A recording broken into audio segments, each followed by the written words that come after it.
Ah, so relaxing. Hey, it's Ruth the violin teacher with my bow hand game, Pat the Bunny.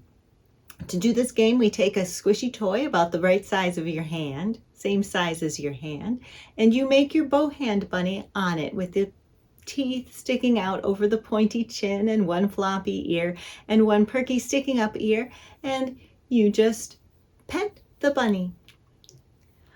And as you pet, your fingers will melt into that squishy toy and give you that feeling that you want to have when you're holding the bow, anytime you're holding the bow. So comfy. If you like this game and want to learn more, click the link below for access to my free mini book of games. See you next time.